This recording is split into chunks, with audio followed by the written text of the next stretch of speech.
Hey, what is going on, everybody, man? It's been one of those weeks where we have had to deal with the fallout. We've had to deal with some people, I would say some people, because a lot of our fans knew that people slip up. A lot of teams do. A lot of teams go through times where they have a bad performance. And when you think about this, it's important to let me put my headphones on both ears. Normally, I've got this ear off so that I can hear the game on my other screen, but there's no game now, so I can put both of the headphones on. Cool.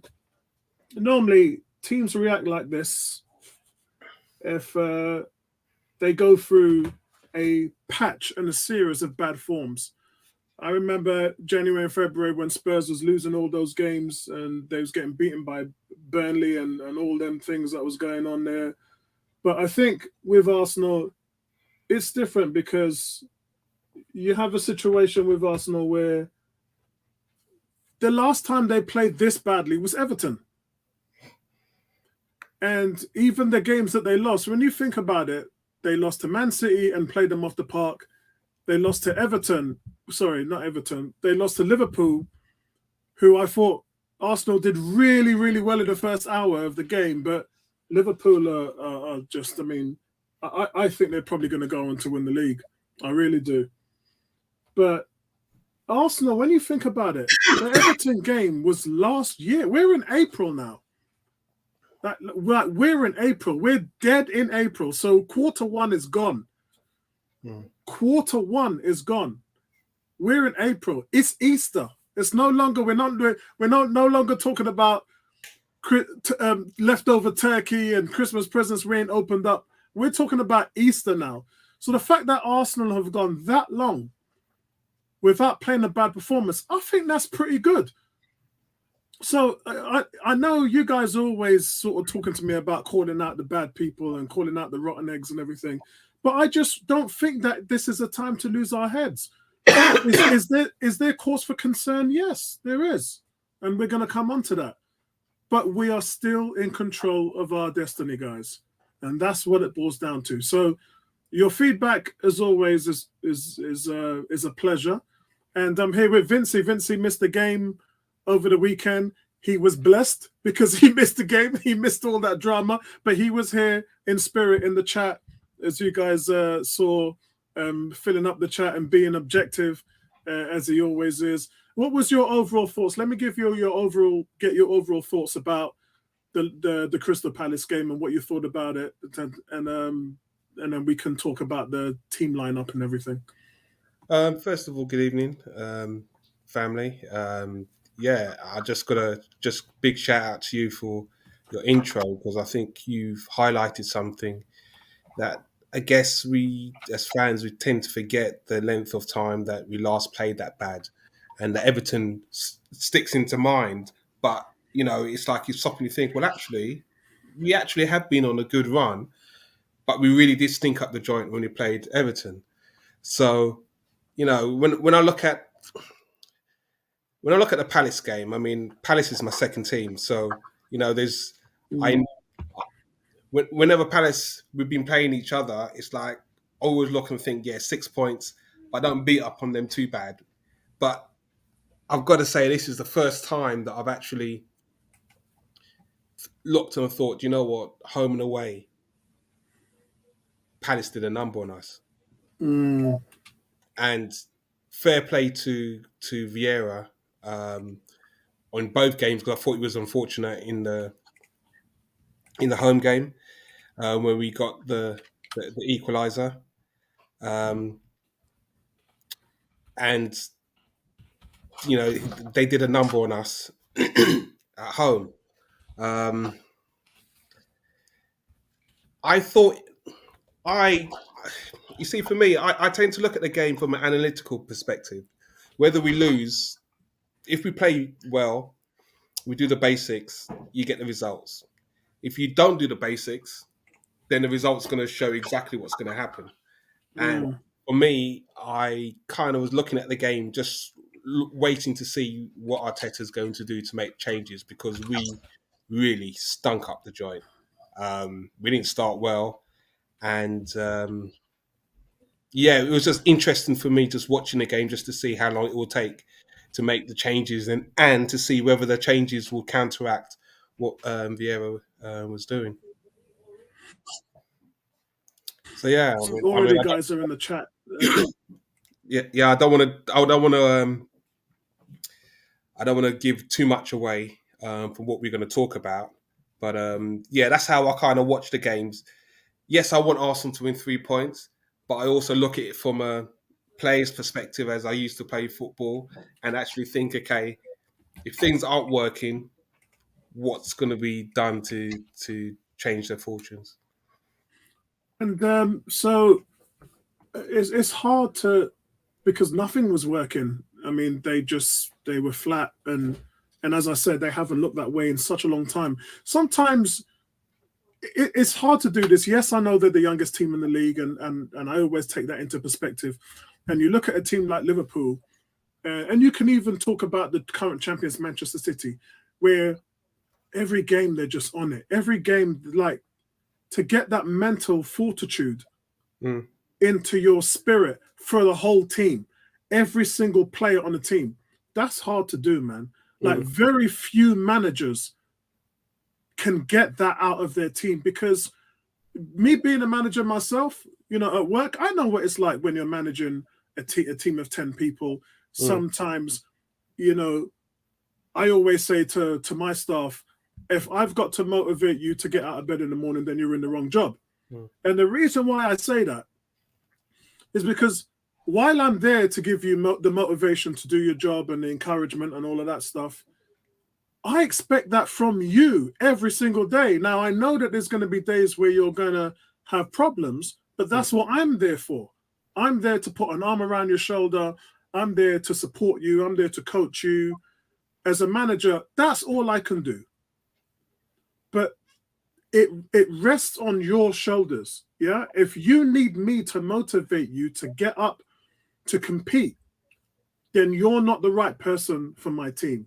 And that's the way how I see football as well. Football is a very generic game. It's you're either switched on or you're switched off. And I made the example of the Everton game where we were switched off and we're just disinterested and didn't have the energy levels. And one can say that the advantage to not being in Europe and not being in any of the cups and anything like that is that you've got so much time to study and be in the film room, and that's been a huge advantage of that for us. And I'm hoping that Piers and the guys at Amazon Prime will be able to really sort of show the fans that kind of behind the scenes stuff, you know, because a lot of fans haven't really seen that part of the game. And I hope that all the film work and stuff like that is I hope Amazon do their best with that. They've got tons of footage, and I'm just really looking forward to the show later this year. But what I want to say is the defining factor always brings me back to Jose Mourinho and Dele Alli last year, where Jose Mourinho was basically talking about what I was saying, that you've got all the ability in the world. I've got all the managerial skills that I can give you. But that's never going to be enough if you can't switch it on when you need to. I can't do that for you. Yeah? As a manager, I can give you the tools. Yeah? Think of me as a toolbox. So, you know, when you go and fix a fridge, or you go and fix a cooker, you go and fix something, or you go and fix the engine of a car, as your manager, I'm your toolbox. I've got everything in my toolbox that you need to go and make it happen. Yeah? But as a player, if you don't utilize the tools I'm giving you and the support and the coaching and all these different things, then you've got to take that responsibility. And, you know, slowly over the years, that's why I've changed. It's very, very clear when it's a manager's fault. When you get outshone, and if you don't set up right, and of all these different things, it's very clear. But when you come out from the get-go with no intensity and no energy in it, that's the players, man. I I don't know. I mean, I've played five-a-side. I've played 11-a-side. We've been awesome towards the finals in matches, and you play with the mindset like telepathic, like how Brazil played. So it's just pure flair, instinct, passion, movement, pace, Mm. and then you get to a final and you stop and you think, well,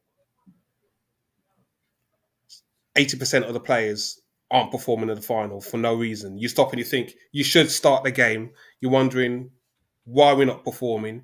You look into your managers to make changes, and you think some of the changes he's going to make is going to have an impact on certain players who's actually going to have more freedom to perform because of those changes, and they still don't perform. And you stop and you think, well, okay, you have that, or he takes a long period of time to make those changes. I think it's a bit of both. I think, Yeah, you yeah, know, I think it's frustrating for fans to look and see that, players who have, for a derby game, first thing I look at it, it's not a North London derby, but it's a London derby, and it's not easy. So you've got to show up for a derby, and we didn't start to show up for a derby, yeah. and then the passing starts to get lax, and you start to think, okay, who's in the midfield is going to get control of those second balls, and that wasn't happening, and players getting overrun, and Do you know why I'm laughing? Do you know why I'm laughing? You was listening to the stream, wasn't you, the yeah, other day? yeah, And so we all went into the stream saying, big shout out to you, Alex.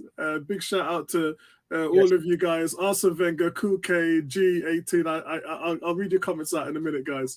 But I have to say the big joke, man. We all approached this game and said, "This every game's a cup final. Every game's a cup final. Every game's a cup final." All of us said it. And then when we went 2-0 down, I said to you guys, "Yeah, Arsenal are playing like they're in a cup final, like they're in Baku." yeah, Baku straight up. It's like they had no interest. Let's fuck. You know what I mean? It's not no dinge. You know what I mean? It's like, yes, they love the singing. They get the crowd going, and our fans were great all night. But it's Oh, like God. we proper stank up in Yeah, we every did. department, and it's like it's frustrating because you think at a time where you just wanted 3 points would have made so much of a difference, Oh God, it would have. or even 1 point would have made a difference. Yeah, But the manner of what happened and the scoreline, and you stop and you think it's deflated a lot of fans. And yeah, I it has. It has. understand. So, 18 says, Vincey, my guy says, he hopes you're feeling better. Yeah, I'm getting there, fam. Getting G there. says, might as well play the 3-5-2 as you said on the weekend. I still think that is probably the way to go, and I'll tell you why as well. Because actually, when you're at home and you're playing against a team who's lost 5 games in a row, and you're looking for some goals out of your front players, I think that is a perfect formation, because you've actually got in the 5 midfield, you've got the 2 wing backs who you can have Cedric Soares, and then you can have Tavares. Tavares would be more favourable in a 5-man midfield than he would be in a back 4. So the fact that you can have Gabriel, Ben White, and Rob Holding at the back, I think that is probably better. I think that would probably suit I think that would be more of an attacking formation, because with the wing backs bombing forward on the flanks and 2 guys in the middle, Nketiah and Lacazette, I think that would be perfect. I did say that the other day in terms of tactical adjustments, but yeah, I agree with this, G. And then he goes on to name his team. Bro, we ain't even got there yet, and you're already putting your team out. Ramsdale, Cedric, White, Gabriel, Saka, Lokonga, Zaka, Pepe, Odegaard, Martinelli, and Nketiah. So Kuke then says, frankly, this is a must-win game for Arteta. Arsene Wenger, I haven't seen you in a while. I hope you're doing well, bro, and I hope your family are healthy. He says, one of my friends showed me the stats. We dominated a lot of them, but the eye test didn't prove that. The eye test and the stats was definitely there in the second half. We had 80% possession, they had 20%. It is misleading, because when you're 3-0 up, you can pretty much do whatever you want. And when you're facing a striker like Lacazette, who hasn't scored for 4 months from open field, then yeah, you can feel pretty good about locking it down. And here's the thing: when you haven't scored for 4 months and you're desperate for a goal, did Palace's centre backs at any one point in that game look like they were under pressure from Lacazette? No, that they didn't.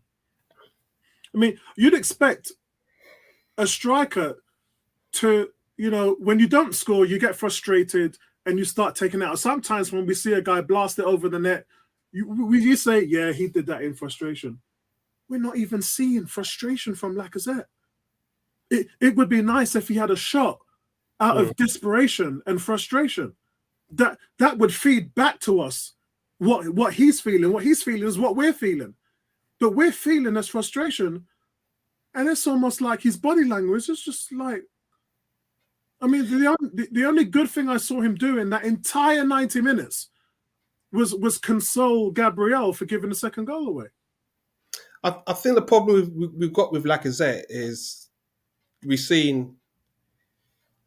I can't even say we've seen half a striker. He's just functioning as a poor man's Aguero in a team that doesn't have those chances, and it's frustrating to see because he's putting his body out. There's no doubt about it. He's running. He should be tired at the end of 90 minutes or whenever he does come off, but he's not playing the game that we know Lacazette can play and should be playing. We bought Lacazette to score goals. This guy was popping in goals left, right, and centre. Right about now, the goal is not his friend. So that's a frustration because he's our recognised striker and he's having to play in this role, in this system. So, when we lose one goal, we think, okay, all right, we can get into the game. We lose 2 goals down. It's like we need a goal straight away. We need a goal as quickly as possible. And we can't look to Laka because he's just not that player in this role who's going to get us instant goals back. And it's a frustration. Yeah, I think there's a lot of chat. I think these guys are keeping us busy at the moment. And then we'll go into our topic headings. G says, no, this isn't G. This is Jay Lewis. Jay Lewis says, absolutely no chance. We've already got a striker that can't score. We can't lose Saka's ability up front. We have to keep faith in Tavares. I kind of agree with that. Yeah. He's had 7 solid games and 2 bad ones, and the bad ones have been back-to-back. So this is a guy who needs confidence. And the manager did such a great job in showing him confidence and belief when Kieran Tierney came back injured after his 5th game. He carried on playing Tavares for another 2 games. He could have done what he did with Xhaka when Sambi was getting man of the match. When Sambi had them 2 man of the matches, he just swiped him straight off the team sheet and threw Xhaka back in. With Tavares, he did the opposite. Kieran Tierney came back into the team. And Arteta was like, you know what, my boy's playing good. I'm going to carry on playing him. I'm going to show him the faith. And he repaid Arteta with some fantastic performances. So yeah, I kind of agree with that. Nice one, Alex. Alex is saying, Vince, bro, what's going on? And Vince is saying Alex is saying it's the manager's job to get the best out of the players. That's a tagline. So yes, that's the headlines. The tsunami underneath, where all the work is done, is still got to go on the players as well. And I always say, Alex, that as a manager, you do all your prep, and we can relate that to us as well in our jobs. As a manager, I do all my preps. I have my one-to-ones. I have my team meetings. I do all this work to prepare my guys for the best. But once you cross that white line, the manager, you just have to put your hands up in the air and pray to God, yeah? Because it's then down to the players. And while we see how crazy Arteta is on the sideline as he tries to keep their shape, because that's something this team hasn't got down yet. There's still a work in progress. They're still trying to figure it out. I think they're a lot better at it, and I think the amount of film work they've done this season, because they've had no FA Cup or European games or anything else, I thought the classroom work has definitely paid off for that, and that's why I mentioned Amazon Prime and showing what they do behind the scenes and what you guys will be open to seeing, because that's a big part of the game. And it's funny, we don't realize how much that takes away the learning of a team and the tactical side of a team when you're constantly finishing on a Sunday, Monday's rest day and pamper day they call it, where you get the you get all the spas and the saunas and the massages and the rub downs, and then Tuesday you start the hard work again, and then Wednesday again is film work, and then you go and play on a Thursday in the Europa League, and then the whole thing restarts. So you get 1 day or day and a half film if you're lucky. When you're not in Europe, you can get 3 days. You can get a morning session on Monday, another session Tuesday and Wednesday. So you can get 3 film sessions in per week, which is triple the work and double the work you normally get on an average season. So that's why this team has been able to sort of get it together at some point, but they're not there yet. And Arteta still has to manage the shape. They look so much better, I agree, but there's still work to be done. So I agree with Vincey when Vincey said it's a little bit above. Yes, the manager's got to do his job, but then the players have to also accept responsibility. Just in response to Alex there, but I do believe, and just looking at the Palace game, the way how it finished the last one, and the way how Lacazette did well. I think he came on a sub and got us the equaliser. It was 2-2. I don't think we started the game. I think we started the game exactly the same as how we finished the last game, and I don't think we had a game plan to change and alter anything. So it took a long time for us to manage the pace that was on display in that first half. And this is my problem, where to Alex's point, where it is the manager's job to get the best out of the players, whether it's with the mindset at the start of the game or instructions in game and the formation, because for 45 minutes we looked absolutely lost, completely lost, and it's like as if, well, we shouldn't be, because we knew what to expect from Palace. And fair play to Suarez, you know what I mean. Suarez, he had a tough night with Zaha, but he stood up to it. You know, for the 90 minutes, he stood up to it. Yeah, I thought he did well. You know, but outside of that, you know, I thought it was deeply concerning. Because, you know, the one thing that we have to relate this to is we've got to relate it to life. These are real people dealing with real emotions, dealing with real problems. And you look at certain things where you have a Liverpool team who at home at Anfield couldn't beat Leicester City. You have a Liverpool team who, as well, have lost games this season. And you can't get it right. Remember, West Ham beat them 3-2. You can't get it right. The team that we're playing, Brighton, went to Anfield and got a draw, got a 2-2 draw, got 2 goals against Liverpool. Liverpool, a team we haven't beaten for years. So it's one of those things where you've got to sort of relate it to real life as well. You know, Liverpool, again, couldn't beat Brentford at their place. So sometimes when you turn up, even the best teams, guys, can't do it every single match. And that's why I went back and talked about the Everton game before Christmas. That was 5 months ago. 5 months is the last time Arsenal put in a performance like this. 5 months ago, guys. So we got to be careful. You know, we got to be careful, and because the only trend we know, and trends are bad things. Trends follow you. Yeah, you can't get away from them. You can run, but the trends are following you, man. And the Brighton performance is so important because we want to understand whether they can bounce back from that, and that this isn't a bad trend. You know, this isn't the beginning of a trend. Can I ask you a question, and the guys in the chat? Mm-hmm. Do you think that Palace was a harder game for us? Was Palace a harder game, or is Brighton now a harder game, based on the fact that Brighton have actually done a double over us and beaten us? So most people were going into the Palace game thinking, you know what, we should get 3 points, but Palace haven't done a double over us, have they? For No, they yeah, have a long time. Yeah, a exactly long, very, very long time. Brighton have, and we kind of do struggle home and away with Brighton. So now that we've lost to Palace, you know, everyone's thinking, well, you know what, we should get 3 points against Brighton, but I personally think it's probably a harder game. Yeah, let us, guys, put your answers in the chat and we'll see what you're saying. Alex is also saying, I don't like to see Arteta micromanaging if he has prepared them well enough.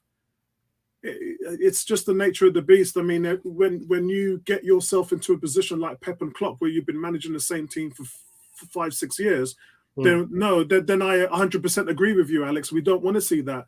But if you're a manager that's just brought in these 19, 20, 21-year-old players, then it probably does need a level of that. But yeah, I probably do agree with you. He is micromanaging. I do think there's a good reason for it, though. But yeah, I think sometimes where you might be really right about this, Alex, is sometimes micromanaging can knock a player's confidence. If a player's constantly being told what to do, maybe they're going to think in the back of their minds that they're not doing the right thing. I'm just looking a bit deeper into it, but yeah. I agree. Who's sorry, I didn't see Nketiah. No way. So that must be Jay. Jay doesn't like Nketiah. He's one of those players that the fans that don't like him. And then he says, I agree with the three at the back. No Nketiah, though you're playing two up front, play Martinelli and Laka. We're going to have a look at that in a minute. Kuke saying Alex Martinelli down the left would be great. There's also worried taking Saka out if his best position will hinder our attacking play, as he's significantly our main attacking threat. Yeah, he was our main attacking threat against Palace and had one good run in the whole game. That's what concerned me. I talked about it in my player ratings. And everybody stunk up the joint. Like, no one took up the reins and said, yeah, let me galvanize my team. G saying, Mark Clark, Jay Lewis, Saka was near enough our main attacking threat when he played at left back as well. Yeah, he had 14 assists in one season playing at left back. It would mean going back to having Xhaka in the deep as the deep protector. No thanks, type of role. But I'd have more confidence in that in playing Sambi as a single pivot. Yes, 100%. Not being funny though, people were lauding Laka before we lost, but in that run, the link-up play has done it. Yeah, well, we just didn't see any link-up play, not just against Palace, but in the game before as well. And it says also, don't forget the Forest game. Tavares' poor. Yeah, that's why I mentioned it's back to back. Yeah. So his lineup would be Ramsdale, Cedric, Gabby, White, Saka, the Swiss Perlo. He's talking about Xhaka, Sambi, Pepe, Odegaard, Smith Rowe, and Martinelli. That's a decent one. Alex says it's interesting though. We all have an idea of what the manager should do, but it isn't as easy, for Arteta. It's harder now because of the injuries, man. That's where, who was it, Tony or Bertram? One of them, I think it might have been Tony, who made the point on the stream. It might even have been Neomis. No, it was Tony. Tony said that regardless of what our thoughts are about the tactics, that Arteta's in a hole. Like, he's working with the tools that he's got, which isn't a lot. He's only got a squad of 18 to begin with, and now he's got 4 players injured. So yeah, that's harsh, man. I think what you could see, and what I kind of enjoyed watching, is when he had to make those changes second half. He had to change the formation with players and ask players to move into different positions. You could see Arteta starting to do what he didn't normally or wasn't comfortable doing. And in me, as a fan, I'm thinking this should be automatic for Arteta to, okay, you know what, we're going to switch this formation. But he actually he struggled during that game to actually find a system with the players on disposal to actually get sustained pressure. And when we finally did, unfortunately, we didn't put those chances away towards the end. But for me, it showed where there's a reluctance in Arteta to moving away from his tried and tested formation with his main players, and that's the challenge for me that I think Arteta's got to really work with. That will inevitably get the better out of the squad. Yeah, and Alex is making that point about Smith Rowe saying that he was a bit lost, and yeah, I totally agree with that, Alice. Alex, I agree with that because and he hasn't played a lot of football either. I think that's the second game he started in the last 3 months, so you could see. That's after COVID. Yeah. So Still you not could back. see it. Still not back to his best, really. Yeah, another person mentioned that, and that might have been Neomis. They mentioned that the other day, and that this guy's just coming back from COVID, and you can see the energy just wasn't there. Oh, Mark Saka. Clark, Yeah. yeah, Mark Clark said, "True Apollo, 5 months. Yeah, 5 months at Everton, man." Kuke says Palace was harder. G says Palace. He said that we would lose against Palace, and also Mark Clark says Palace was. I think they were doing well beforehand with some big teams. 18 saying Palace had our number and we should have beaten us before. Alex says, Vince, the hardest team to beat right now is Arsenal. Yeah, I think, I made the point, didn't I, after the Everton team, that the only two teams that had beaten us was Man City and Liverpool. So, Alex, you're right. That's 100%, bro. Mark Clark saying we have to take our chances and maybe have a different convo. That's what I would like to say. I'd like to see some change up because hopefully Pepe's back. You got to start Nketiah. How can you have a guy who averages a goal every 71 minutes and not starting him in a single game? Like that, you'd have to look the fool at the end of the season if you're carrying a striker who hasn't scored from open field in 4 months. Yet you got this guy who can bang in a goal every time he plays this season. So it defeats the object why you're giving Eddie 6 minutes here, 7 minutes there. You're not going to learn nothing from him.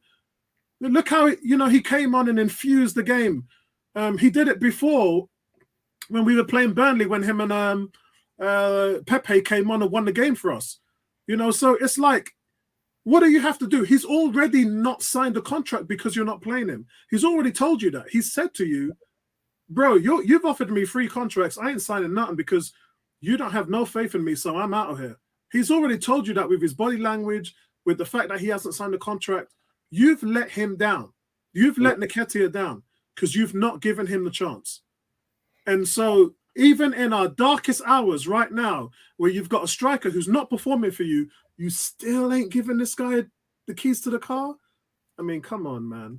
I think that shows in the usage of Nketiah, and it's there to see. It's the frustration that I have with Arteta is how are you finding a system for the squad to play, not the first 12, your squad to play, and that's the challenge because you decided to have a squad of 18. It didn't just suddenly become short because you decided. So you must have an idea of how we're going to play and be flexible in that. It's going to be needed because injuries happen.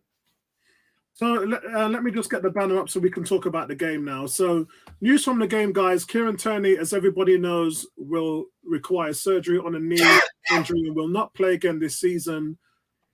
Thomas Partey came off with a thigh problem and the extent of the damage was unclear until today. About an hour ago on Arsenal's website, we just got news that Thomas Partey has received further assessments and has a subsequent scan to show muscle damage to his right thigh. So in my opinion, I'm going to look at it now and say he's out for the season. He might be out for a month. It might be out for a month. But I'm going to go out on a limb and say that Partey's out for the season. So also, Tommy Atsu, we've been told that he's ruled out of this game, but he could be back for Southampton. How they came to that conclusion, I have no idea. It's been out for 4 months. So I would like to say, and the reason why I'm saying this, guys, you call me pessimistic, but I think he needs to play 45 minutes with the reserves before we can talking about coming to the first team. Guy's out for 4 months. No way you just slip him back in there and just let him carry on. That don't work for me. Let this guy get a little bit of a warm-up. Put him with the kids, see how he turns out, and let's work on that. But Arteta's really facing a defensive dilemma. That's the thing. It's the defensive side of it, and that's why we're saying 3 at the back. 3 at the back takes away the problem at left back. It takes away the question of should we play Tavares. It takes it away. What it also does. But I think Arteta's reluctant to play 3-5-2. He's just reluctant to play 3-5-2, and he's desperate right now. He's desperate to have Tomiyasu back, to have some flexibility where, you know what, he can play Torres as left back and have Tomiyasu on the right. But again, you've got to protect the players moving forward. As you say, he's been out for how many 4 weeks months. now? 4 months, Tomiyasu? Yeah. You know, you don't want to rush him back, but because we're desperate in this situation with injuries, this is where the talk is of him coming back for Southampton. Yeah, and so it's going to be a tough one, guys. And I think we're going to go into the questions right now on what we think about all the players. And firstly, ask some questions. I think that's the main thing. Let's just see here. Let's go with Alex first. Alex saying, Project Nketiah is a strange one. He turns down 3 contracts and yet he plays him. But he plays him, Alex, but he's not starting him. But it just doesn't make sense, as Alex is saying. He's like, he gets minutes, and Pepe's just like ride the bench. Yeah, I think the reason why he's playing him, Alex, is because remember he has the same agent as Balogun, and Balogun signed within the last 6 months of his contract. So I think and remember what we did to Balogun, and we started playing Balogun in the Europa League. So, and Balogun was long saying, you guys have got to play me, otherwise I'm going to go Germany. So I think Edu and Arteta are trying to do the same tactic with Nketiah, but it ain't going to work. It's not going to work. I think you're trying to give him those minutes because you've already got Pepe locked down. Pepe's here for another 2 years. You've already got him locked down. Eddie, nah, man. And I think the reason why they're giving Eddie them bit part minutes is to try and put a smile on his face, but it ain't working. He's not impressed. There was one game I actually mentioned that Eddie looked disinterested because putting him on with 4 minutes to go was just a slap in the face. Mm. And Eddie's just like, what are you trying to do to me? Who was the player that happened to that refused to come on the pitch? Help me out here, guys. Martial, right. Man United refused to start this guy, and one game they were putting him on with 3 minutes to go. And he turned around and said to the manager, I'm not going on the field. He turned around and said, I ain't going on. And the manager had to go and put another player on because he was just fed up to the back teeth of the whole thing and then asked for a loan and he's out of there. This is how I see it. And in fairness to Eddie, he's not been like that every game. I'm just mentioning one game. I saw one game where Arteta was like, okay, you're on, 4 minutes to go. Nketiah was like, just kiss his teeth. And then when I saw him on the pitch, he didn't look like he was up for it. He was just like, what are you doing to me, Mikel? Yeah, I could see that kind of body language from it. But anyway, I digress. Mark says, I don't think Eddie's going to be a miss. Martinelli and even Pepe down the middle would be exciting. Pepe centrally running at a man. I think it's going to be dangerous. Mark, I have to say one thing, Mark. First of all, I'm a big Eddie Nketiah fan, and I'm not saying this because I am a Nketiah fan. I'm saying this because when I hear comments like that about Eddie, I think that Arsenal fans are not looking at the bigger picture. So we have, when I talk about Eddie Nketiah, I talk about being an Arsenal player. I think some people mistake me when I talk about him thinking that he should be starting every game. It would be nice if he was, but in the mix of things, there are better players in the squad than Nketiah. But we need a squad, and he's one of our leading goal scorers in qualification Europe rounds and FA Cup and League Cup and things like that. Eddie's the guy. So when I talk about you're going to be in the Champions League, you're all of a sudden going to go from playing 40-odd games a season to 64 games because you're going to have all these competitions. You need a guy like Eddie in the squad. So when I hear a couple of fans, Jay Lewis has said it as well, a couple of I'm like, you're not looking at the bigger picture, guys. You have to look at the squad. Keeping Eddie here doesn't mean that you should start him. Let's understand that. Keeping Eddie here means that you can use him and utilize him in all of our fixtures because you can't play Saka in every single game or or whoever our striker's going to be, or Martinelli or Smith Rowe, you can't play them in 64 games in the season. So the whole thing is supposed to be about a squad. And Eddie has proven, we can go through Eddie's goals as much as you like, man. This guy scores goals when we play him. We're just not playing him in the league. He's never started a single game this season. So can I ask, in response to what you just said there, when has Arteta shown that he's prepared to play to Eddie's strengths? Because you know, to your credit, we know Eddie is a striker. Yeah, give him the right service, fox in the box. But I don't think Arteta wants to play that type of football that benefits his play, which is a concern because Eddie loses out when he's not getting those balls and he's having to do more of the running that what Lacazette is doing right now, but get on the end of scraps. So I think that there's two answers there. One, when he brought Eddie in the side to replace Lacazette, and Eddie had a fantastic run in the team, won the game at West Ham, which I pointed out, got us a draw at Fulham, which I pointed out as well. And the only reason why he got dropped was because he got that silly red card, which was never a red card. And then since then, he hasn't been able to get the position back from Lacazette because Lacazette has upped his game. Lacazette wasn't working hard and he would tire. He would stop running after 60 minutes. Since Eddie showed him what good looks like and what the expectation was, Lacazette, from a workload perspective, has risen to that bar. But the one thing that I've seen this season, and I'm only talking about this season, is, and this goes on as well to what we're looking for as a striker this summer. We're looking for not just an out-and-out striker, but somebody who can interlink and go on the wing and play as a false nine, play as a wingman, play as a front striker, someone who can do it all. That's what we're looking at. And Eddie can do that. And Eddie's been playing in that Aubameyang role on the left, floating in into the middle. He's had quite a few appearances like that this season. So I think that your answer is kind of twofold because you're right in terms of how he's not playing to his strengths. But Eddie has got that much ability that he can play outside of the anchor man, that he can play out wide and still be a link player and interchange and play those triangles. And he's really adapted that. So I think the key to that question there is Eddie can be suited for whatever system you want to play, I believe. Mark is saying, Mark is saying, I know you're an Eddie fan, but for me, he ain't ready for the Premier League. That's a shame because when he did take Lacazette's place, I thought that he would have shown all of you guys what he was all about.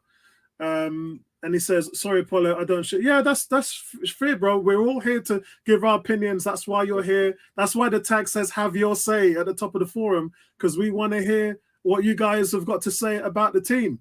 Alex says, Thomas can shoot, but I can head a party. He's only 2 goals for Arsenal with his head. That's hilarious. We'll be out for the season. Tierney, sad one, getting injured again. Top 4 looking shakier, Apollo. Yeah, I do agree with you. I didn't say that at the end of the weekend's result, but now I've seen the injury list.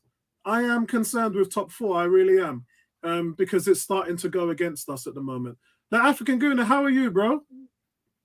Good. I was struggling to sleep, so I thought this would help remedy, even though technically it's the opposite. My heart rate and blood pressure will go up after this conversation.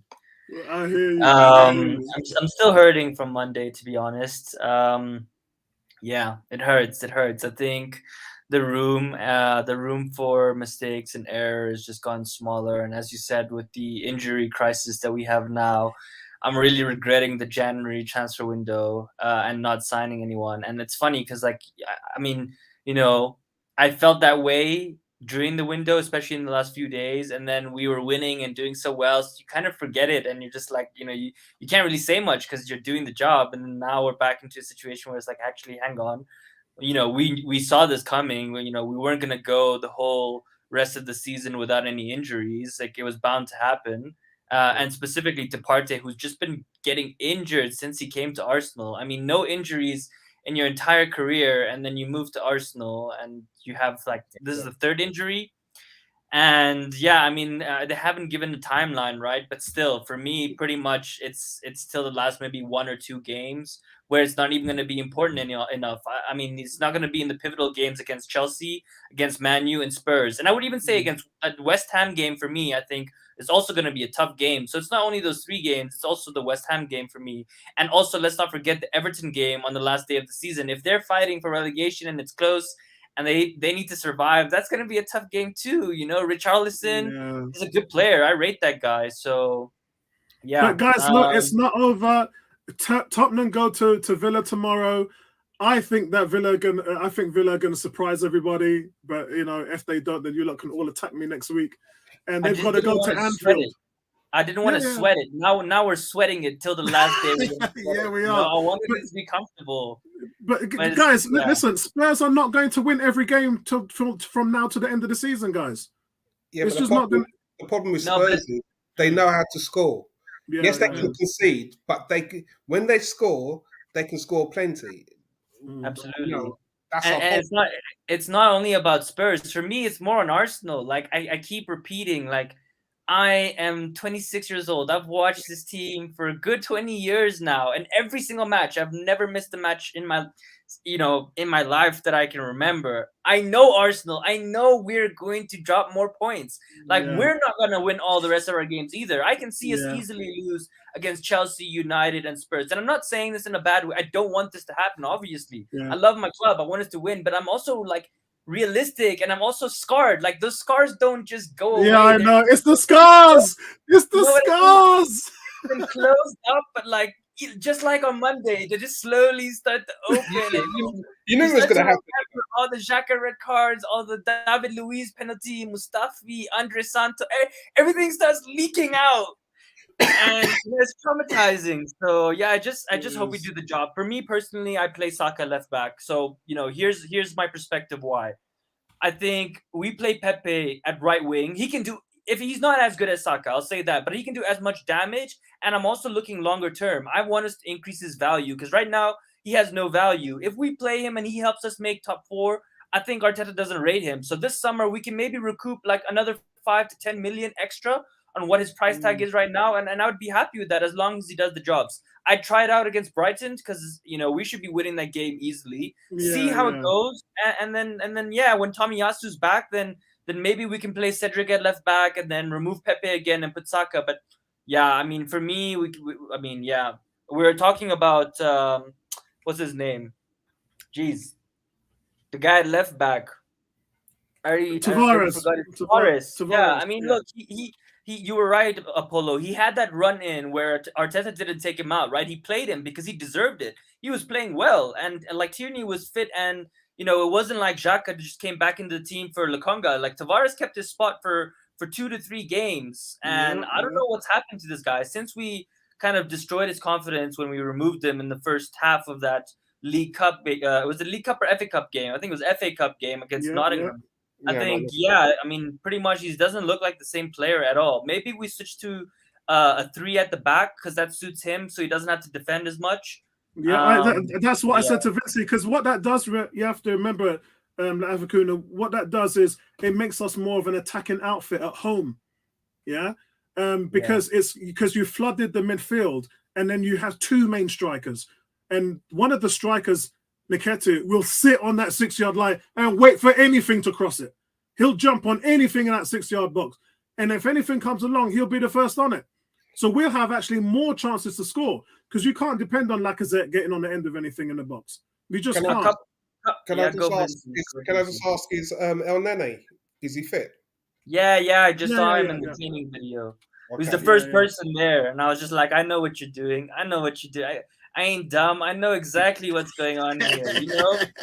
Putting him back a little bit in the limelight to show that he's still an Arsenal player because he's probably going to get minutes now, right? 2 points on what Apollo just said. The first one is, if we go 3 at the back, we'll definitely be more attacking. But I don't think it's actually more attacking because our midfield is not going to be strong enough to actually have the ball up front. We're going to be more we're still going to be defensive.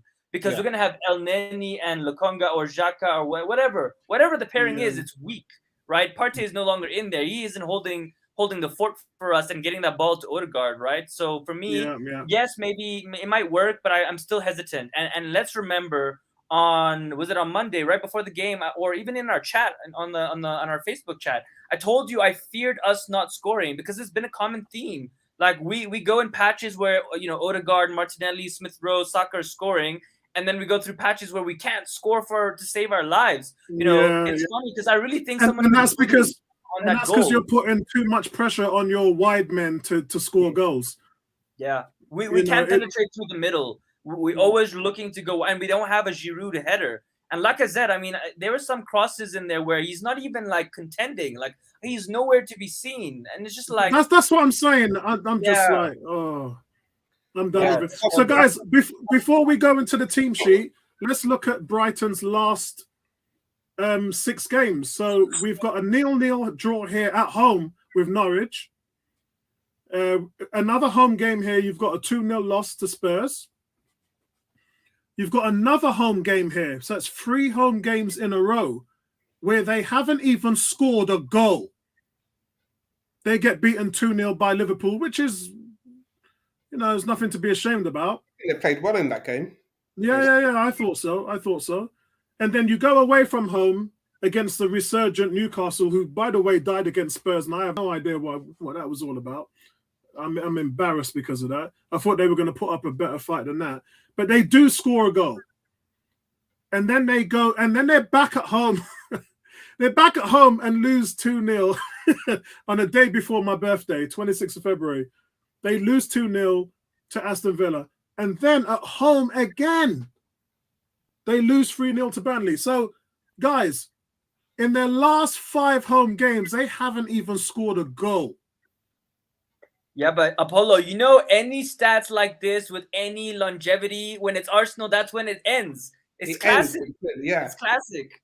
Because they have a good record. They have a good record against us, and that's the sad thing is that a scrappy game suits Brighton.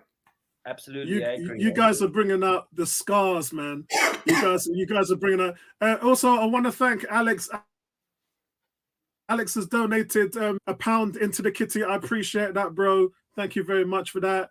Remember, guys, I have the tag down at the bottom. Donations always welcomed on this channel. As you know, we're a community channel. We're here for you guys. Jerome, big up to you. Jerome says big up to the 101 panel. Kuke saying Xhaka will get sent off. I can see it because he's back in his position now. He's back in his position. Everybody's saying that they played Xhaka up there just to keep him out of trouble and isolate him. Oh my God, that's crazy. So guys, let's look at the team sheet now and figure out what we're going to do with this. It's going to be the hybrid of, you know what? Let's pretend right now that he's going to play Tavares and that's going to be 4 at the back. Yeah, because my 3 at the back, I don't know whether Arteta would do that. I really don't. But for me, if he does, it shows an aggressiveness. It shows an aggressiveness which we haven't seen for a long time. Yeah? You got your home fans there. That's the trigger, man. That's part of the reason why this team's been so successful this season. So let's just go with his base formation at the moment and work from there. So in goal, I don't think we're going to have a problem. Anybody disagree with Ramsdale? Impossible. It's a guaranteed start. I mean, okay. I actually thought he came back a bit too soon because I thought Leno was playing in goal in that first half, the way he was the ball was going past him and stuff. But no, I think. I mean, really, well, what could he have done? Come on, let's be realistic. I mean, I don't think any of the goals were his fault. No, I didn't think he started the game, and then I realised I was like, oh wow. Oh yeah. I saw the comment. Yeah, what's going on here? Yeah. So at left right back, sorry, we're going to go with. Is everybody Gabriel. all right with Gabriel there? Yeah. The 2 center backs is not a question. We know who's playing. Here's my question. So let's fill that in. I would say that I think Holding starts. No, why? Only in the 3, only in the back 3. Yeah, only in the 3. Here's the thing: is I believe that if Holding's up for it, Ben White will play right back, and Suarez will play on the left. If he's gonna drop Tavares, Suarez will go on the left. I'm But see, not that's the key comfortable with question. Suarez So, on the left. so let me just go to you two first, and I'll start with Vincey. The key questions here is: does Tavares play? Number one. Number two is what is he going to do with Xhaka? Yeah. And number three is should Cedric Soares contribute? I don't think Cedric Soares is actually a question at right back. I really don't. I think the main two questions is what you do with left back. And I've heard some rumblings about Xhaka playing left back, which is scaring the living daylights out of me. And so those are your questions there is, does Tavares play? And if not, does he play Xhaka at left back or does he put him in the middle? I think the first question is if he's going to protect Xhaka, then Xhaka is going to play in his position, and whether it's Soares on the left, he's got protection of Xhaka. Ben White's on the right. It's not going to destabilize the way how we move the ball from either fullbacks. The problem is if Xhaka goes left back, you're exposing him. And that gives a clear target for any team to attack Xhaka for 90 minutes as a left back. Yeah, especially a team that hasn't scored in such a long time. They'll fancy their chances against them. African Guna. Yeah, a bunch of thoughts going through my mind. I think for me, I wouldn't play Cedric on the left. I don't think he's comfortable at all. I think, he's not as one-footed as Pepe, but I still think he's quite right-footed. He's going to be using his right foot completely on that, cutting in. Maybe some crosses, he'd try attempt crosses on his left, but it goes straight out. Like, kind of like the Kolasinac vibe. You wouldn't be able to get the crosses in. So for me, I agree with Apollo. You leave him at right back. Don't mess with that. I do like the idea of playing Ben White there, but you know what? If we're gonna play with the 4, I keep him there.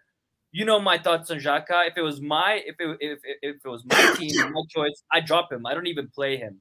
But let's be realistic. He will play. So for me, I have two feelings. One, if we're playing against a weaker team like Brighton, I wouldn't mind playing Xhaka at left back if he doesn't want to play Pepe. Second thing is if we're playing against a West Ham, United, that's out of question. I don't even consider that. I only consider it against so-called weaker opposition because I think we could get away with it because we have more possession, regardless if we're away or home. That's just my opinion. We're supposed to dominate the other team because we're better, so we won't get as exposed. Xhaka won't need to defend as much. Hopefully, the other perspective for me is how nice would it be to have Saka and Smith Rowe playing on the same side.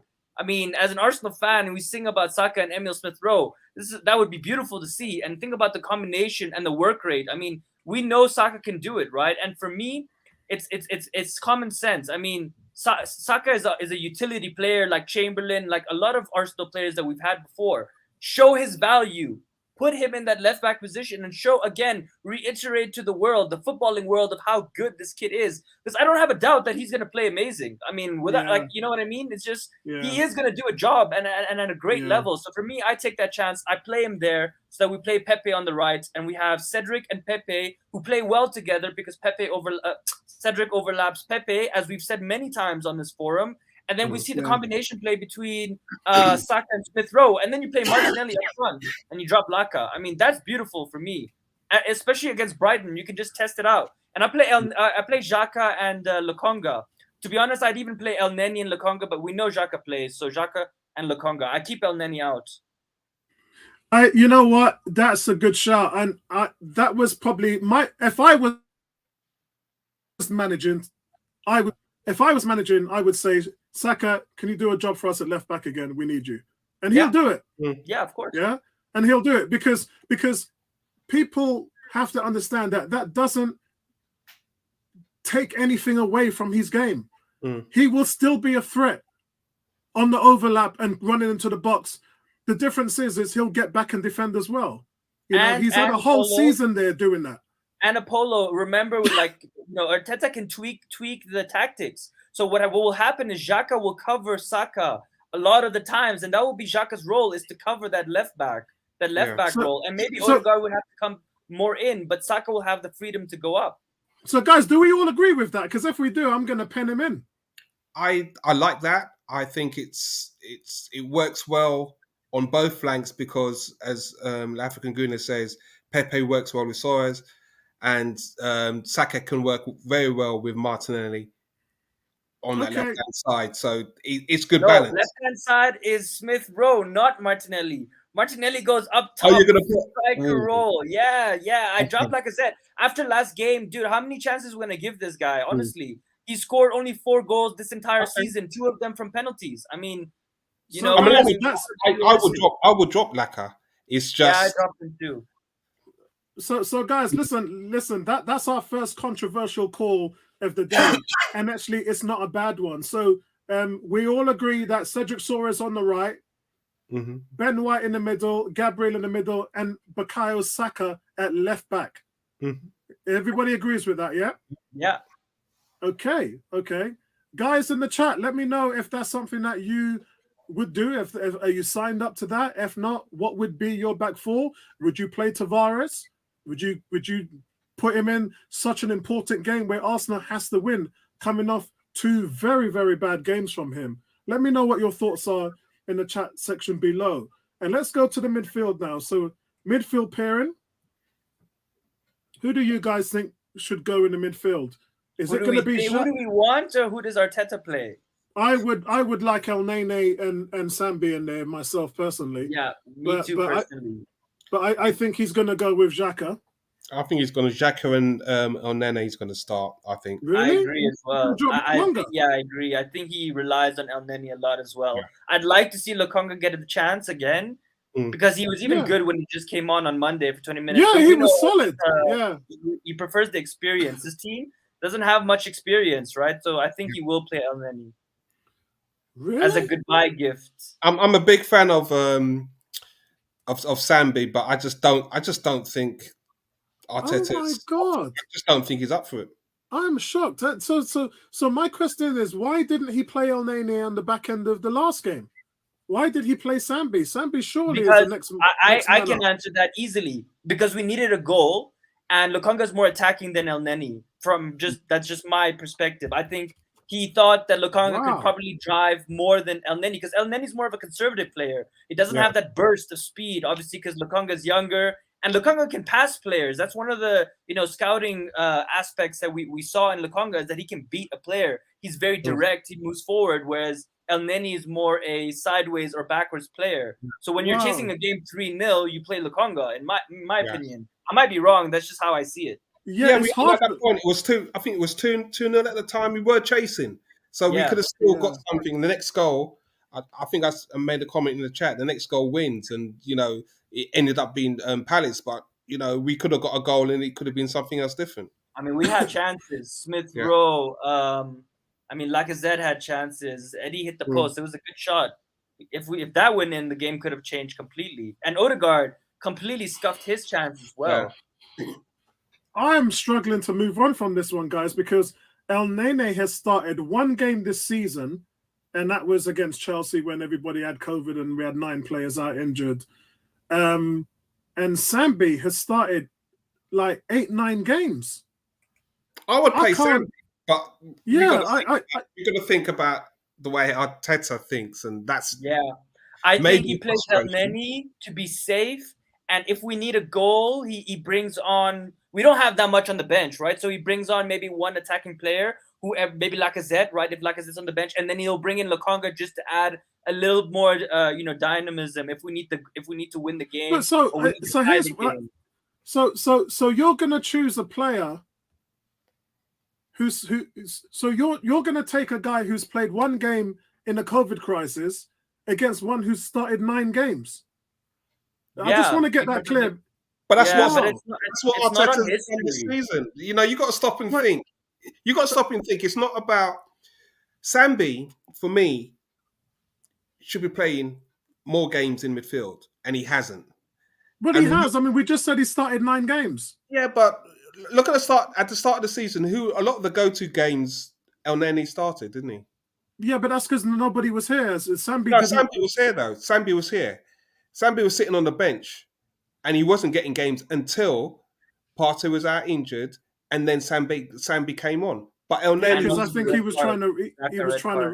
Yes, El Nene is his go-to to play alongside Xhaka. Okay, Right. And I want to make one more point. Let's say Arteta starts Lokonga, and in the first 5-10 minutes he makes one. And I'm not criticizing him because I love him and he's a great player, but he makes that one bad pass that costs us directly. I mean, we've seen it already more than once. Okay. It kills the player and it kills. I mean, the game is pretty much we're chasing, right? And we struggle to score already. So I think he'll play. I don't agree with this, but the eyes have it. You and Vinci of your votes against me count. On the left and Elneni's on the right. So okay, wow. Let's see if we can get some good odds on this team sheet on Betfair. That's surprising. Is that a thing? I think. Can you bet on a predicted lineup? I don't know. I didn't know that. I don't know. Guys in the chat, let us know if that is a thing. I mean, you can bet on most things. Yeah, that's true. That's true. I wouldn't be surprised. Hold on a second. I've got to take this out by doing it this way. That's better. Have we kind of messed up your? No. It's working okay now. Right, that's it. We're done. Yeah. I am surprised that you guys. He ain't starting Elneny for love or money. But I mean, I guess I want Lokonga to start, but I think Arteta will play Elneny. Okay, right. So we move up to the front three. Remember, we've got Saka who's playing at left back now, and so on the left hand side, who will we have up on here? Smith Rowe. Really? Yeah. Me personally, I would say Martinelli. Me too. I would say Martinelli. Are we saying what Arteta's choosing or what we want? Both. Because this is tough. Both. Because it can't be both. Because Arteta, like he's very stubborn. He won't. Yeah, but it has to have some element of what we want. Otherwise, the podcast is just a complete waste of time. Yeah. No, but then okay, I'll ask you this question: if you're playing Martinelli on the left, that means you're dropping Smith Rowe, which I think is deserved because he had a poor game, and then I'm assuming. Yeah. Up front. Yeah. Damn. Okay. Look, I'm outvoted 2-1, so I can't really say much. I think I would play Smith Rowe. I'd play Smith Rowe just because my feelings on Eddie. I feel like he needs that pass in the box to score. Martinelli, if we play him up front, he could pull anything. He could do a long ranger. He could do a header. And I'm not saying Eddie can't. I'm just saying the probability of Martinelli scoring more types of goals is higher for me, which is why I leave Eddie out. And also Martinelli has a future at Arsenal. Eddie doesn't really have the motivation to play his heart out. I'm not saying he doesn't. I'm just putting the question out there. We know Martinelli. I mean, in a perfect world, I've been asking for Martinelli to be a striker since January, and it's never happened. I mean, you know me, Martinelli. I will play him up front. I'm there with you, African. I'm just thinking Arteta, but you know what? I'm going to be swayed. I'm going to be swayed. My client's going up front. That's it. Yes. My client's going up front. Okay, so that changes the whole dynamic. Then let me get rid of this. So we're all going with Martinelli as the main striker. Yeah. Okay, so that really so then Smith Rowe has to go. Yeah. On the left. Yeah. Okay.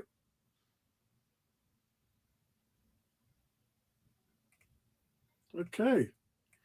So I think we know where obviously Odegaard's got to go in the middle. Any objections to that? No, but he's got to have a better game. He's got to get more involved. I'm not saying it's his fault, but it was poor. And those chances, he needs to do better. But it's like I said to you, good managers are gonna, Klopp locked him down, Vieira locked him down. Yeah. If a manager goes in, I mean, sometimes it's a trend. So if Graham Potter comes into this game and says, "I'm going to take out Odegaard of this game," then if they lock him down, then Arsenal's got to go elsewhere. Look, but then my response to that, Apollo, is that every team will want to lock down Odegaard because that's how Arsenal play. I mean, that is our sole creator. So what you're saying is that, okay, well, Odegaard has to find a way to get into himself in the game because every game he's going to be trying to get locked down. I mean, that's the Premier League. Yeah, he does. Yeah. He's got to find a way around it, right? The hallmark of a great player. He's got to find a way to get in the game. It is, and the flip side about that, guys, is that not every team has the capability and the manpower to lock him down. I think that's important as well. Yeah, I agree. And I don't think Brighton does in the midfield. Definitely not. Who's this? I got to get this Facebook user here because it's Mark, right? So Mark is saying no to Eddie. Sorry, Martinelli up front is true. Good points. Yeah. There's something we've all wanted, man, but I don't know why he's not playing him there. Sorry, let me get this back because I was just naughty and took it away. When Aubameyang got red carded, and I talk about this all the time 2 years ago, and Martinelli played those 3 games. He scored 2 goals and got an assist in those 3 games that he replaced. And he's never looked back. Arteta's never said to himself, oh, Martinelli should be an option for me to play at the anchor point. After he's shown you he can do it. And you know what's funny as well, Apollo? You know, Arteta was saying the reason we didn't play Martinelli is because he was super raw. He needed a lot to learn and stuff. And now he's learned all that. So what's the excuse now to play him up front? Because, you know, you can see his game is developed. His thinking, he doesn't run like a energized bunny all the time. I mean, you know, he's playing a smarter game, right? It's not all about energy. It's about strategy plus energy. I mean, the energy is always there, but he's using it strategically to put the team in a better position. So for me, now is the time to play him up front. There's no question. So, guys, we're all going to agree Pepe goes here. Yeah, and I definitely think Pepe starts because I think, if anything, he's the one player who's got a very good record against Brighton. You know, he's scored quite frequently the last 3 games we played them, and I think we need him there. So, okay, so we have our starting 11 against Brighton, and my only question to you guys is the only questionable position that I would say which would affect this is Odegaard. And the reason why I'm going to say this is because when he dropped Odegaard for 5 games this season, when Odegaard was in poor form, and he's only had 1 bad game, and against Palace, everybody played bad. So I'm just putting this out there. If you're going to drop the captain Lacazette, and you want Lacazette to be on the pitch as a leader, as a vocal guy, as your captain, the only position that he would fit in is this one, which is where he was playing when Odegaard was dropped. So the only change that I could see happening here, if Martinelli was to play up front as a striker, the only change I would see is Odegaard for Lacazette. I'd actually think that if you're going to swap, if Lacazette's going to play, I don't think Lacazette will play in the 8. I think he'll play him up front. Martinelli will go on the left, and Smith Rowe will play where Odegaard is. Look, I don't think he dropped Odegaard, period. I don't see it. I think Odegaard is his favorite player. I think he likes Odegaard more than Smith Rowe. I think, if anything, he drops Smith Rowe. I don't see him ever playing Lacazette as the number 10. Lacazette either plays as striker or he's not there. Yeah. Another shot that we could talk about is Odegaard could play right wing. Smith Rowe could play in the middle as the 10. Martinelli could play on the left, and Eddie Nketiah or Lacazette could play as striker. Odegaard can play that right wing. That's another option if we're going to play Saka at left back. Just a thought. And the other thing, to my point of holding playing, or is because of the crosses that Brighton like to use. You know, Morpay, he scores against us. You know, Dunk, he scored a few games back. So, you know, expect a lot of crosses in this game. So at some point, I think we're going to see holding coming on if we don't put this game together. Yeah. Or if we're defending a 1-0, he'll play for sure. Yeah. So let's go to our predictions. Guys in the chat as well, you can forward your predictions on as well. Let me just see. I'm going to go with Arsenal 2-0 home victory. I'm going to go with a 1-1 draw. 1-1 draw. Yeah, that's also what I'm feeling, by the way. I'm also feeling 1-1. I mean, 2-0. I don't see us scoring 2 goals. I'm going to say 2 predictions. The one with the head is 1-1. The one with the heart is 1-0. Yeah, I think a heart is 1-0. Man, we looked... Yeah, we need to win. We can't drop more points. It's important. We look poor against Palace. Mentally poor. and I'd love Arsenal to score three goals, but I just can't see they're gonna do it even against this Brighton team. So that's why. Look, if Martinelli does play up front, I think if he changes the dynamic of the team, I think it might look fresh and we might create more chances. I think also with the home crowd, and now we know Spurs has won, and the pressure. I mean, the fan base is going to be on this team. Polo, you're going to be there this weekend at the game. I'm going with my. I'm going with my cousin Michelle. Michelle's going. I'm waiting for that vlog because I'm 100% certain if we're slacking even a little bit, I think this fan base is going to get onto the team straight away because this is a huge opportunity for us, and every game counts. Like, I mean, for me, this is like pivotal time that Arteta's job is on the line. Let's be real. Okay, it might not really be, but I mean, from a fan's perspective, right? Whether you're Arteta in or out, I mean, it's starting to get back to that conversation, right? If he doesn't continue winning, more questions will raise. More people will say, look, we told you it was just a good run. He's still not there, blah, blah, blah. Get rid of him. Don't give him a new contract. And I don't really want to go through all that. Look, I don't think Arteta's the man, but I don't have the energy for that. I want Arsenal to just win and us be successful and just, all the roses and flowers. And if it's Arteta, so be it. Yeah. So let's go through what these guys are saying. 18 has gone with a 3-1 win. Below, he says Pepe with a hat-trick. David, good to see you, David. I haven't seen you in a while. David's gone for a 2-0 Arsenal win. I'm going with 2-0 as well. Cool K has gone for a 4-0 win. G's gone for 1-0. Nketiah, the winner there. How many own goals is that? Look, I'll say this, Apollo. If Nketiah scores the winning goal, I will go buy a jersey and put his name on it. I will. Hey, the last person that made that the last person that made that promise, she's currently in the process of looking for Aaron Ramsdale goalkeeper shirt so that she can propose to him. You hear me, Ebony? I don't see Nketiah scoring, to be honest. Mark is saying a 1-1 or a 2-1 home win. And Mark is saying we're not good on Mondays. It's a Saturday, bro. Yeah. It's a Saturday. I think he's in reference to the Crystal Palace game, but I mean, like, come on, this is like high, right? Like, oh, it's raining. So what? It shouldn't really matter what day it is, right? We had 14 days to prepare, and I don't agree with you, Apollo. Yes, it's the players, but it's also the manager's responsibility to make sure that the players were ready. Like from the get-go, we had no energy, and it's the manager's job. It's both's job. Yeah, because once you cross that line, I don't see what Arteta could have done. He tried. When we were talking about the game, all of you guys were in the chat room, and we were saying this is what Arteta should do, and he did it. He put Martinelli on. He made an early change, but Tony made a great point and said, guys, he's out injured. He ain't fit.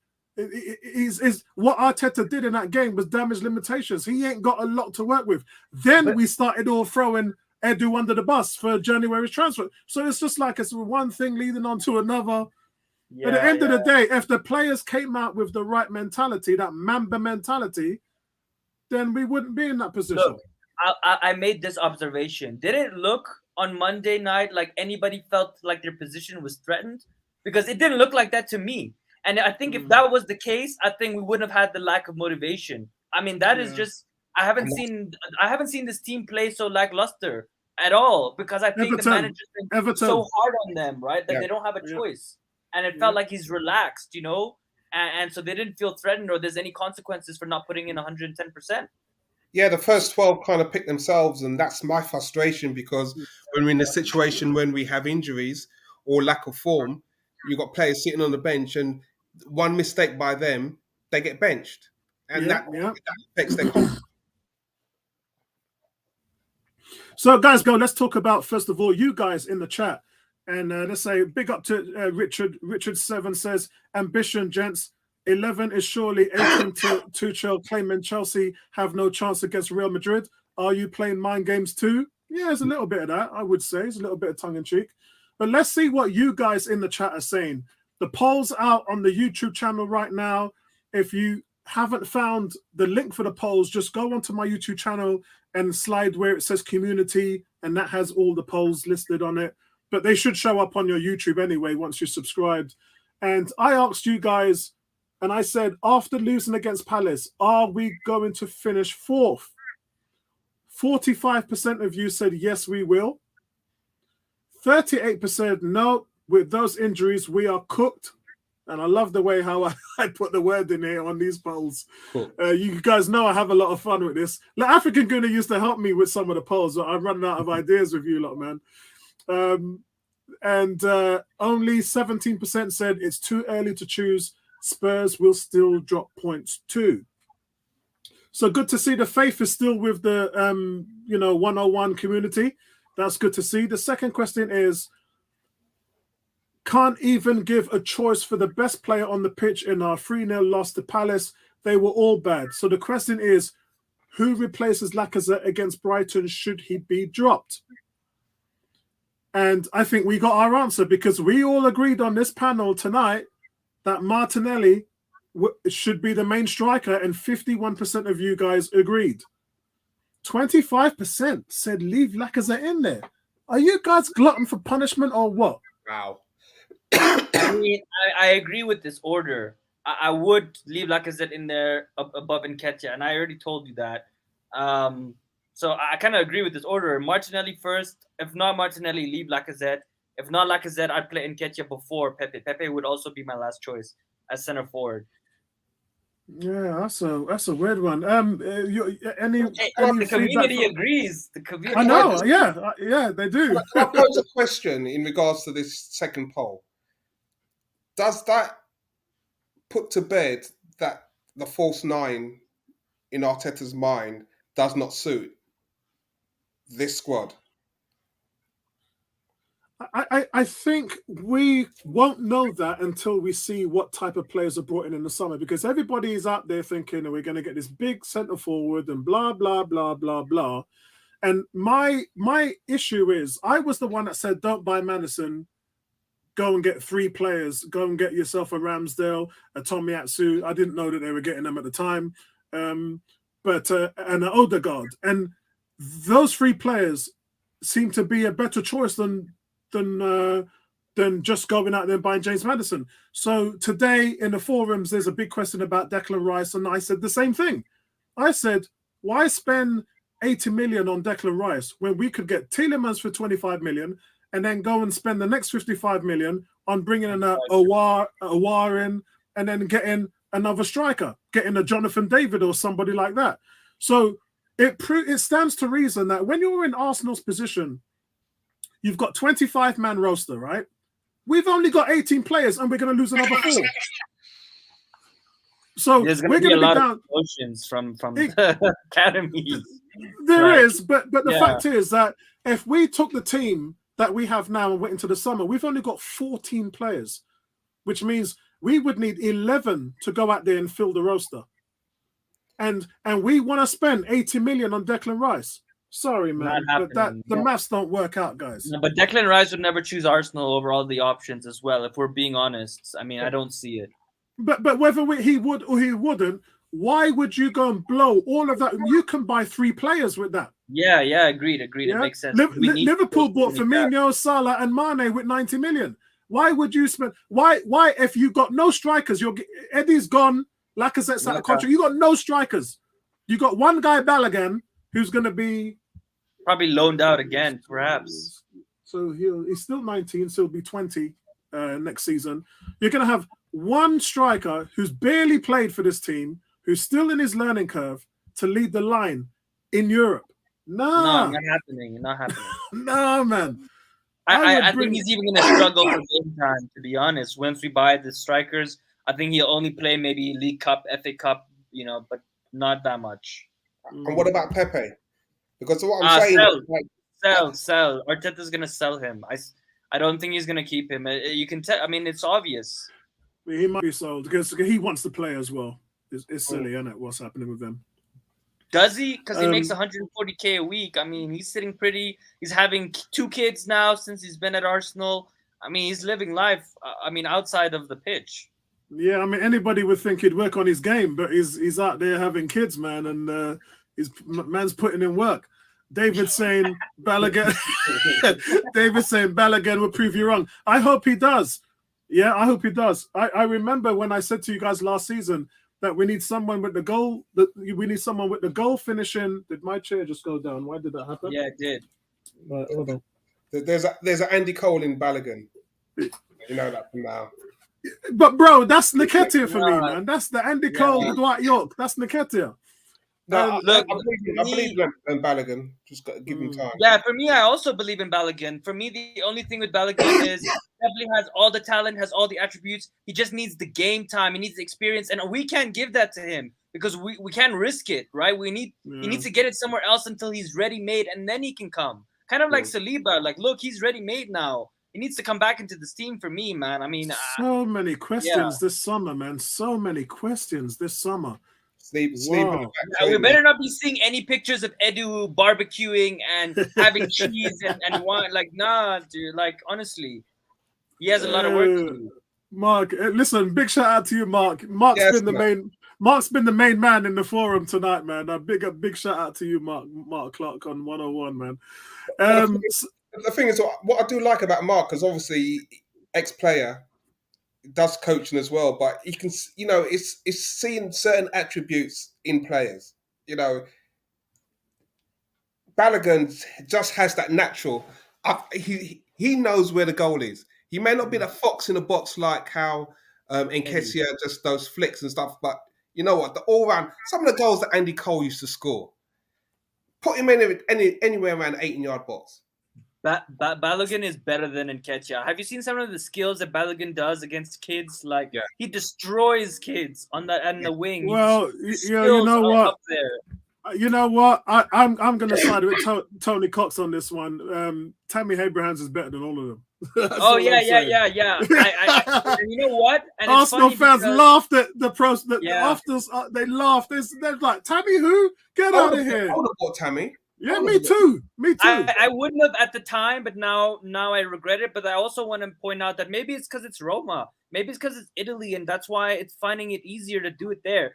Who knows if he went to another Premier League club if he would have been scoring all these goals? I'm not saying that he did it. He scored 14 goals for Chelsea.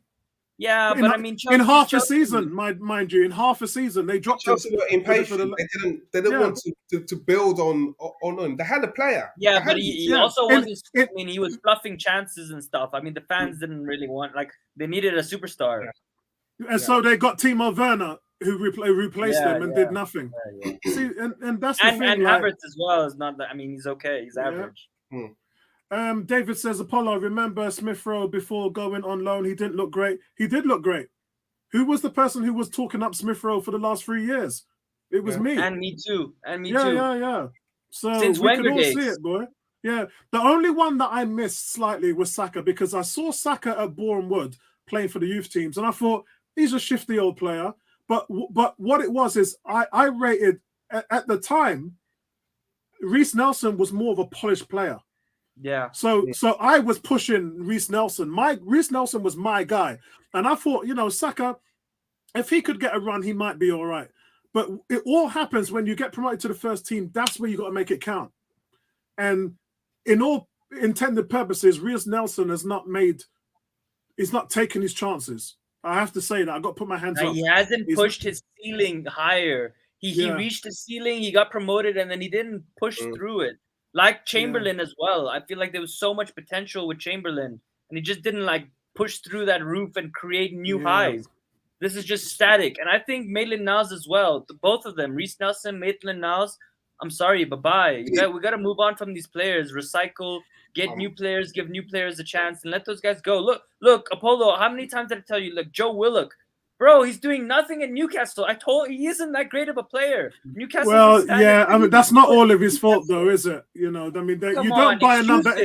Iwobi, same thing. You know what? If it's excuses. But you don't buy Smith Rowe. You don't buy a number 8 and play them at the 4. Could you imagine what would happen? Smith Rowe's got 10 goals this season, right? Playing as a 10 and an 8. If somebody bought him and then stuck him in Thomas Partey's position, that's not his fault, is it? Look, my response to that is in the next 5 years, I will continue to remind you about these two players, and we'll have the same conversation. And I'm not saying it in a bad way. I'm just saying these guys were never Arsenal super. They were never gonna take us to the next level. They were just to carry us through. They had potential, they just didn't reach it, and we needed to move on earlier, in my opinion. And it's gonna be the same with Reece Nelson and Maitland-Niles. They're never gonna be a 60 or 70 million player. Saka, Martinelli, Smith Rowe, Lokonga, these are all gonna be superstars. Saliba, Guendouzi. And I mean, we're gonna see. Doozy's my boy. Doozy's my boy, man. David asked about Sonny. Sonny's doing okay, man. Sonny's looking after Sonny at the moment. I called him 2 weeks ago and left a message on his phone. I do need to catch up with him, but yeah, Sonny's doing Sonny, man. He's doing all right, bro. He's doing all right. He's had some tough times, but he's doing okay. Still watching all the Arsenal games, is he? Yeah. He's still watching all the Arsenal games, but he's had to look after himself, man, and that's what he's been doing. So, guys, closing comments. We've all given our predictions. I'm going with Allah African Goon on this one. I'm going with my guy. I just need to. My chair's gone again. All right. That must be some kind of joke at the moment, running joke. Yeah, I think that we all talk about every game as a cup final, and then you go and stink it up against Palace. This time, you've got the love of your fans in your back garden who are going to be pushing you over the line. That's why I think they're going to be giving everything, and I think it's going to be a great day. I really do think it's going to be a great day. I think it's going to be another clean sheet. But the only issues, and there's a lot of intangibles in this game, formation, which players are playing, Arteta's going to have to do with something that he hasn't really dealt with for 5 or so months, and that's changing it up. So, look, and I'm going to be praying for Thomas Partey to ensure that is not as bad as we think it is, and then seeing how he recovers from it. Vincey? Yeah, man, I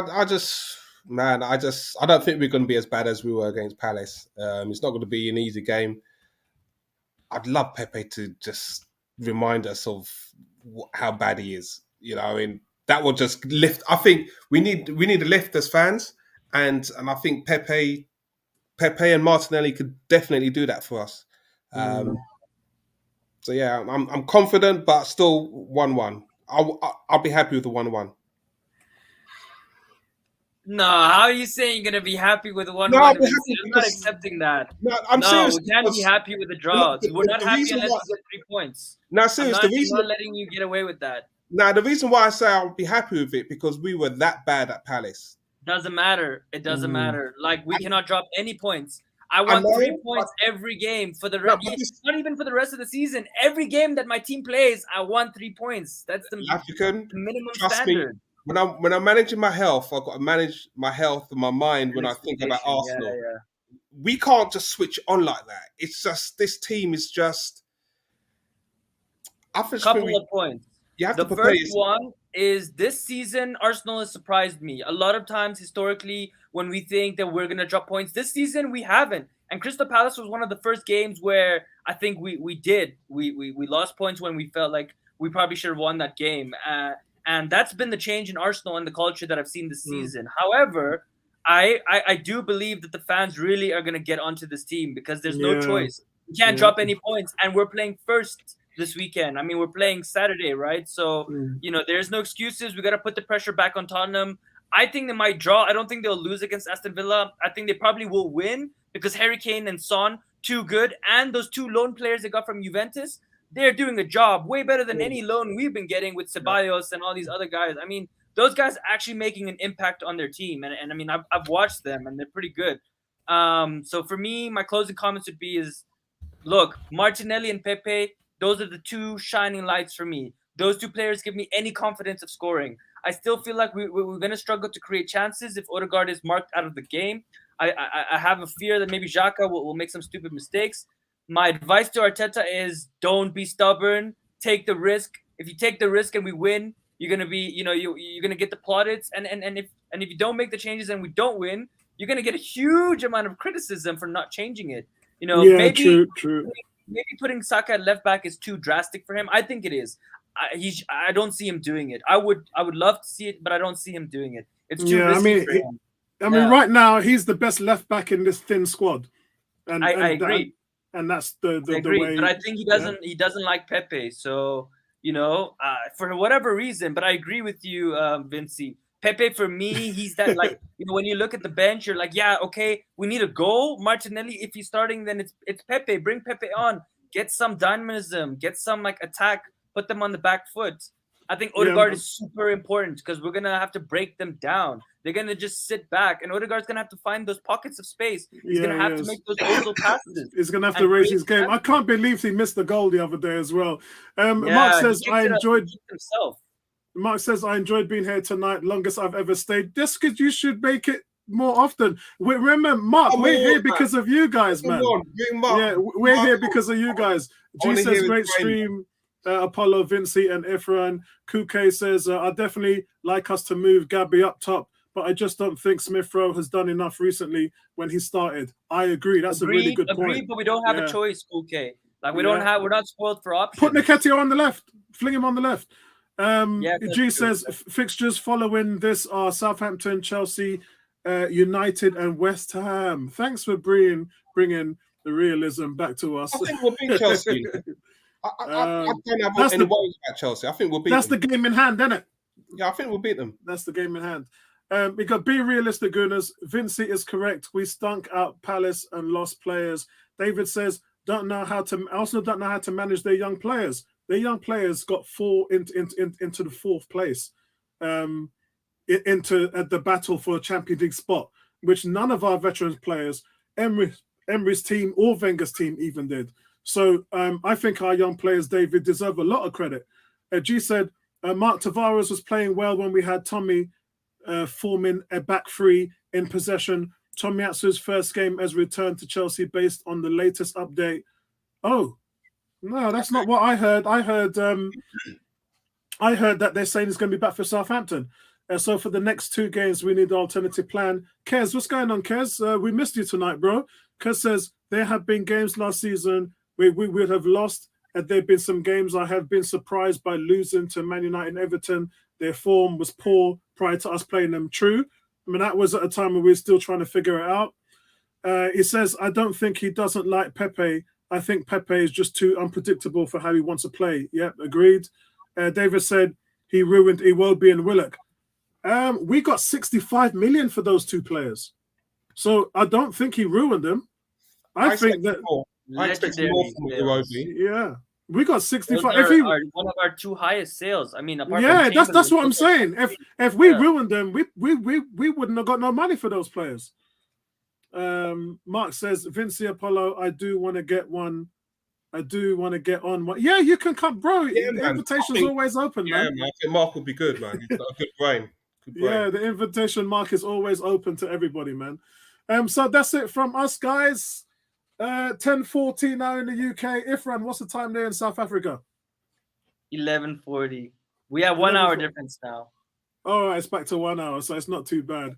And guys, look, man, I'm going to talk to Lisa and see if she can do the stream on Saturday while I'm away, because I know them guys are going to be biting at the chops to get on, but I'm going to be at the game with Michelle. And then I've got Robert Glasper at Hackney to go and see afterwards. Wicked pianist. Some of you lot might know him. But that's it from us, guys. We're out of here, man. And peace. Nice one. Right back at you guys.